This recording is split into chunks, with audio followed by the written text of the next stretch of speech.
kon ka gën a gudd am xel gën a rafet am xel mooy ki nga xam ni dafa fekk la suñu borom ni moo gën a rëy mu dem moom diir lool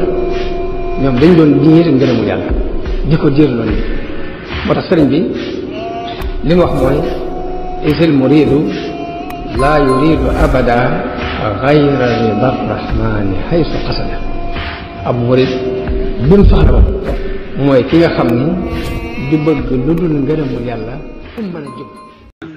bismillahi arrahmani arrahim ya man qaal wa qawluka alxaqu waxduka aldidq wa ida sa'alaka cibaadi anni fa inni qaribun nujibu daxwata addaaci ida dacaan wa qulta aydan wa qawluka alxaqu wa wacduka aldidq allazina aamanuu wa lam yalbisuu iimaanahum bizulm ulaa'ika lahum al-amnu wa hum muhtaduun وقلت أيضا وقولك الحق ووعدك الصدق فاستجاب لهم ربهم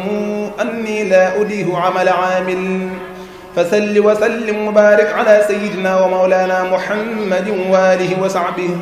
يا من تقبل مني هذه الأبيات فاستجاب لهم ربهم فك رقاب كل من والاني يا من بقدمة النبي أحلاني أحمدك اللهم سا شكوري لك فأنت سرمدا مسكوري سلامتي وعصمتي من اللعين كتبتها فإنك الباقي المعين تقود لي ملك منن قد قصلت مني حيوبي كالأذى فانقضلت جدت لي الدهر بلا إكدار بهزمتي من حيل القدار أكرمتني إكرام باق لا يموت يا من رحيني أمات بالمميت برأتني من كل هيب ومرض وبالردى تقود لي كل غرض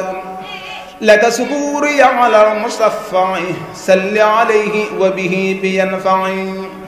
هب لي كل ما طلبت منك بكن فإني قد رديت عنك ملكتني القرآن تمليكا يدوم وحندك اجعلني به غير قديم رد مكائد العدا إلى الحدا دنيا وأخرى لا تسلط لي عدا بديه هب لي أن أكون سرمدا لك بما اخترته بأحمدا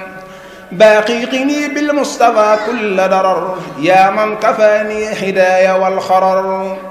هب لي الكتاب والعلوم والأجور يا من كفاني جور كل من يجور مددت لي مع الذي والاني ما قد كفاني كل من قلاني